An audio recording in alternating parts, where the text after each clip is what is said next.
is TechStrong TV. Hey everyone, welcome back here to TechStrong TV.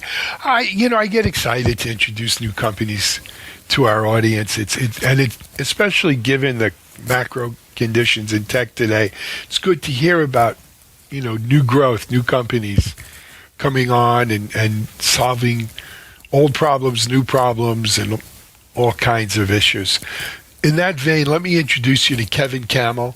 Kevin is VP of Product Management at a company called Selector. Kevin, welcome to TechStrong TV. It's great to have you on here. Oh, thanks for having me. Pleasure. So, Kevin, before we jump into Selector, and we're going to spend the bulk of our time on that, I always like to give people a sense of who they're talking to, right? So you're VP of Product Management. So obviously, handling product and aspects, but, you weren't always VP of Product Management at Selector. Tell us a little bit about your journey. Sure. Little bit of an unconventional one. I actually got my start as a statistician at NASA. Okay. Yeah, there was a field that's called the orbital debris analysis, and I sort of got started there. And then from that was sort of in Washington, D.C. I transitioned into an incubator in around 2001. DC itself doesn't have a big startup scene, so that was sort of like the best way to get exposure was through an incubator itself that was hosted by University of Maryland. And then, then I ended up working at an email marketing company, which was sort of my journey to get to Selector. Email marketing is a very statistics-based business. My background sort of lent itself to that. And what we did is that we would come in and we would sort of send newsletters for people and, figure out who opened, who read them. But you're doing it at a very large scale. And people are very interested in those numbers, like who clicked, what are they clicking on, why are they clicking on these things? And we started to get into monitoring capabilities at that point in time with that company. And the idea is like, how long does it take us to send out these newsletters to, 1 million people? People wanted to be delivered at exactly 9 a.m. So we had to start monitoring both the system infrastructure, the application, and then also the network in order to understand, do we have enough capacity here in order to shove all of this email out over the wire, over the internet infrastructure that was, very modest in like 2003, 2004 timeframe. That was really my start. I had the good fortune of being at a company called Mailer, which exited in 2017. And then I went to go work for a different monitoring and observability focused company. I ran product there for about 5 years. And then I got introduced to the folks at Selector, and here I am. Very cool. They weren't calling it observability in 2017, though, right? That had to be later in the 5 years. They were. I'm not sure when that term exactly got coined. I'd say maybe 2013 and 2014, around there. But yeah, now monitoring is sort of legacy. Observability is the new hat. Yep. Yep, for sure. You know what? We're heading off. Actually, by the time people see this, I'll be there already. I'm heading off to Paris this weekend for KubeCon. And, awesome. KubeCon is becoming a big observability kind of concentration there with that whole cloud native thing. Anyway, excellent and quite a journey, right? NASA, the best and the brightest still come from NASA. I have some actually a good friend out of Colorado, Todd Vernon, who is a ex-NASA guy and then became a kind of serial entrepreneur on a bunch of decent companies. But let's talk about Selector. So you were kind of recruited into Selector. Give us the Selector story. Oh, absolutely. So what is Selector, just at a very high level? So what Selector does, we offer observability and AI ops solutions, sort of hybrid solutions. At a base level, Selector is a platform to help you transform your operational data to actionable insights. We come into your environment, we collect the telemetry that's there, and then we apply AI and ML in order to basically capture the leading signals within your network, infrastructure, and applications, and point you towards problems that maybe are emerging or potentially have already happened within the environment. Okay.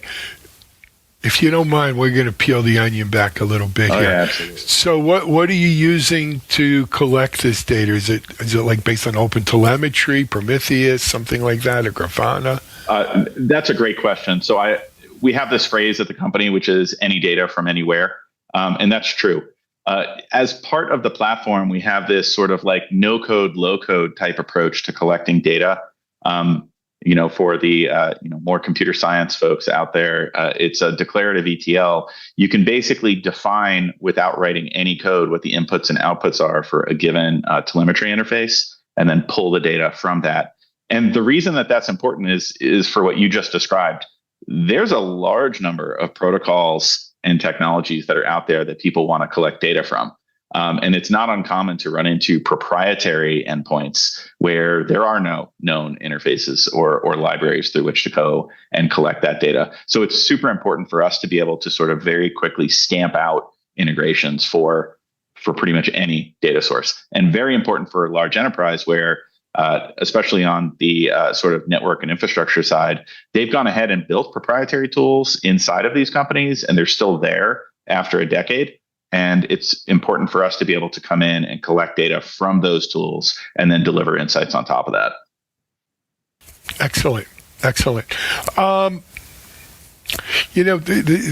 Obviously the observability space has really blown up over the last couple of years, right? And people using AI, ML, it's almost mandatory, because how else can you get your head around that large data set, right? It's what it is. But what we've seen most recently is with people, I don't even know how to say this right, but too much data, right? They can't, it's not that they can't analyze it, because unlike, let's say, 10 years ago, 20 years ago, AI and ML kind of tools do let us analyze these hyper-scale data sets. The problem is the cost of maintaining those data sets and the computational power. So between storage and compute, it's almost prohibitive. Like, you used to say, so I grew up in an era, right, where we can measure everything, and we can measure everything, and we do measure everything. We're almost in an era now where, we can measure everything, but do we really want to?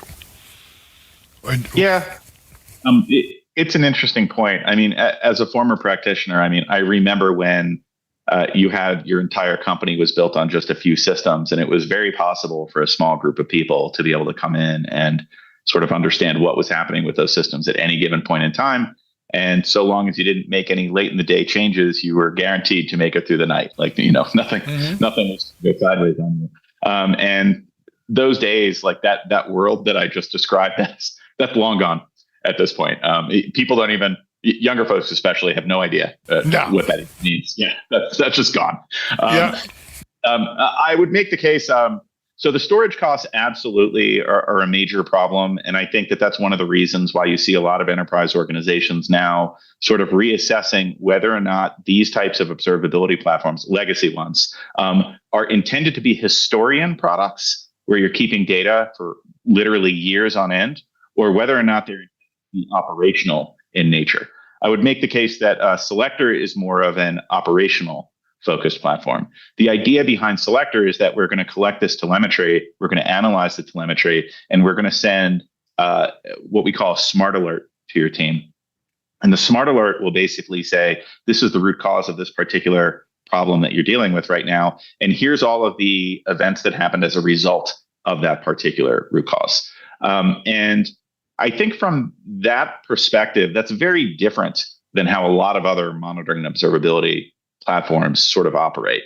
I won't name names here, but there's plenty of offerings that are out in the market where what they're really doing is collecting data and warehousing it, maybe giving you a dashboard to go look at the historical data. They're not providing like pinpoint type guidance to a team as to like, I think you should go look over here. That's not the nature of their product. So while we have some of this functionality that I just described in terms of like collecting all of this data, we're far more focused on sort of providing guidance to the team with actionable alerts, as opposed to saying, can you go back in time 5 years and show me the number of people that happen to be using this API at this minute? I have to question the value of that. Yep. So, I would characterize that as it's not really a forensics tool. It's what's going on right now, right, and giving you sort of just in time or live sort of it's the audience. advice. So the audience for us is primarily operations teams. Those are the people who will be using the platform. It's not to say you can't build other use cases on top of it. You can, but primarily we're operations focused.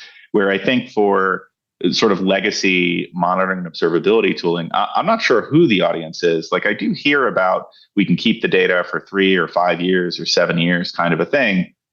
Where do those requirements come from? I'm not sure.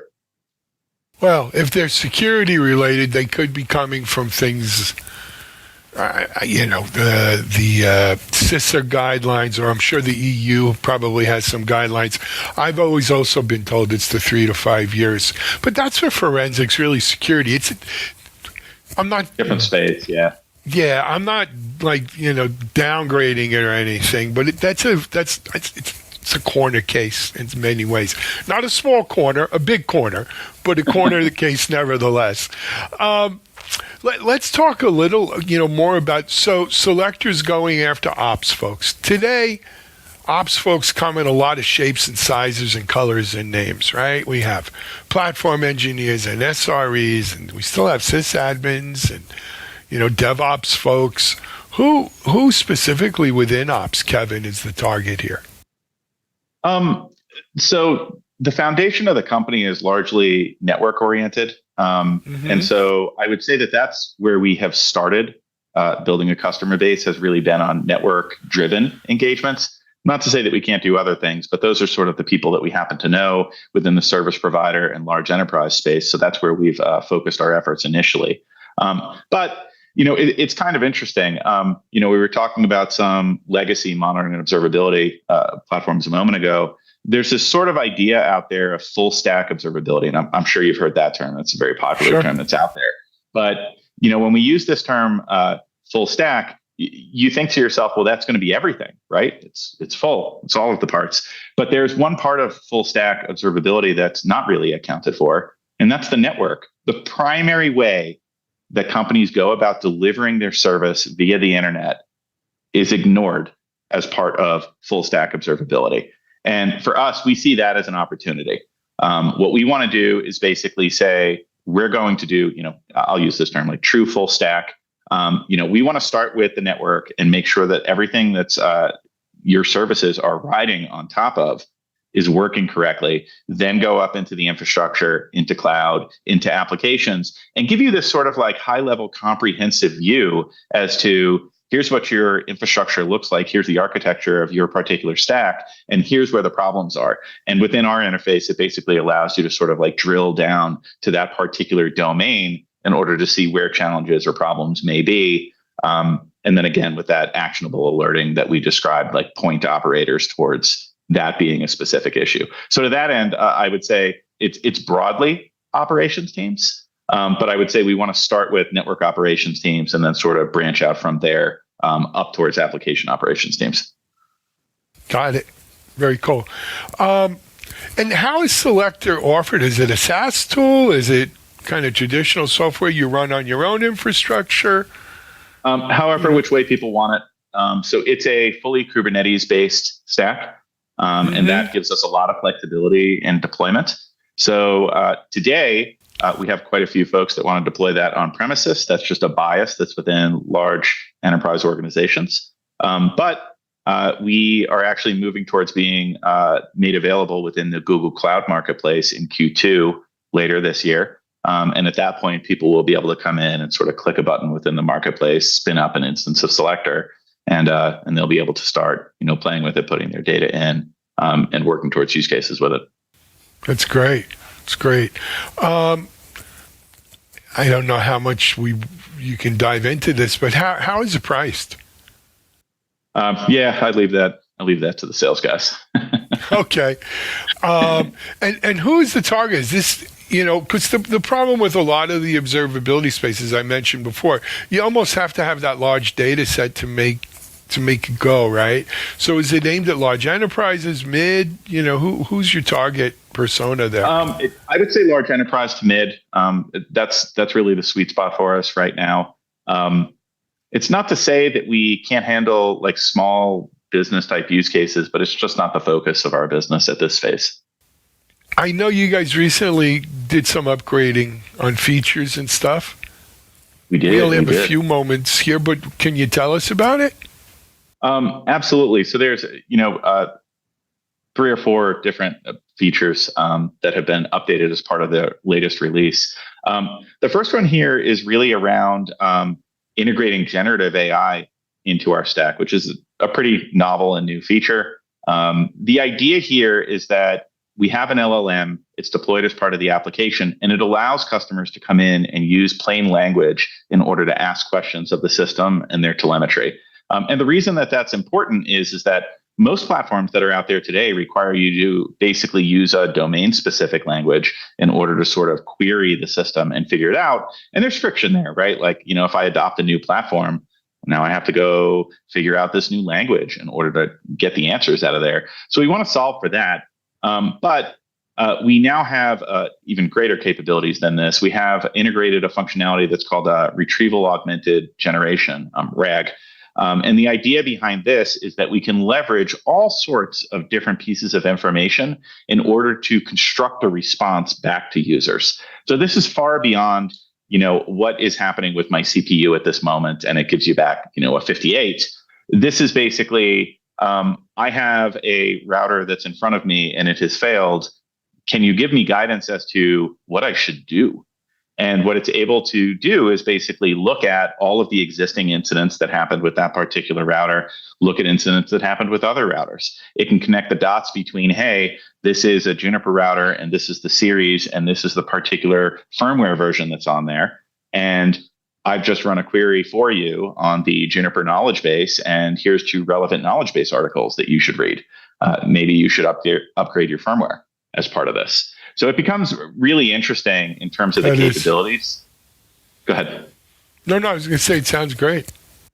Yeah, it can be a real game changer for people. You can also sort of integrate with runbook systems like Ansible and things like this. Maybe the system has actually seen how somebody's gone ahead and fixed an incident in the past, and it can make a recommendation. This looks like something that we dealt with last week. Here's how we went about fixing it. So this sort of Gen AI capability, it's still early at this point, but there's all sorts of different use cases that our customers are exploring with this right now. And we'd love to have conversations with people about what we might be able to do for them using this. So that's one aspect of it. The native ability for the platform in order to do monitoring and observability really is a very nice capability for us. It means that we no longer need to live on top of existing tools that are within somebody's infrastructure, that we can basically come in and operate independently. We can collect telemetry from your devices. We can collect telemetry from your compute, the cloud, applications, all of it. But if you want us to live on top of your existing tooling, we're happy to continue to do that as well. What we want to do is just make sure that customers have options so that they can address their requirements as best as they can. Root cause is another new capability. We have a type of causal ML that's integrated with the stack. It uses what the data scientists call associative models. And the associative models basically allow the system to order the events that led up to an incident and indicate that this is the precipitating event, the very first issue that occurred, the root cause of the incident.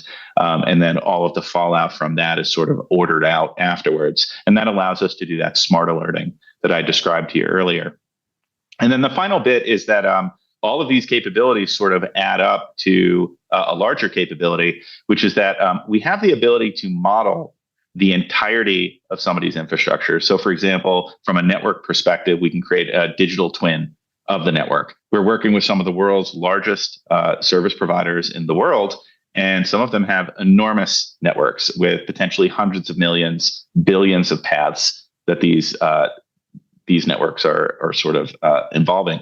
And the question becomes is when something goes wrong, like why did it go wrong? And there's just quite a few variables that a person would need to take place in order to account for that.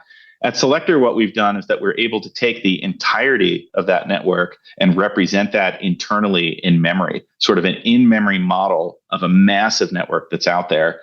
And this allows us to do a couple things. One, you can go back in time and you can say, well, what was happening 25 minutes ago? across this particular point of the network, and we can visualize that and we can tell you about it. And then also we can use that for capacity planning purposes. We can say, well, it looks like you've got excess capacity over here. We don't see you actually needing this in the near term, but you have too little capacity on this side of your network, and potentially advise that you can re-provision equipment from A to B. That's great. Very good. Kevin, you know what? I realized we didn't even tell people the website. So www.selector.ai. That's SELECTOR.ai. Selector.ai. All right. Hey, Kevin, thanks for coming on and telling us about Selector. I hope this won't be your last time on here with Selector. Are you guys at KubeCon coming up or no? I realize not that's this Paris, year. a little bit of a... Yeah, we're largely maybe Salt Lake City in the fall. Yep, we may be at that one. We may see you there. Okay. Kevin Kamel, VP Product Management at Selector. That's selector.ai. AI Ops and Observability. Check it out. We're going to take a break here on TechStrong TV. We'll be back in a minute.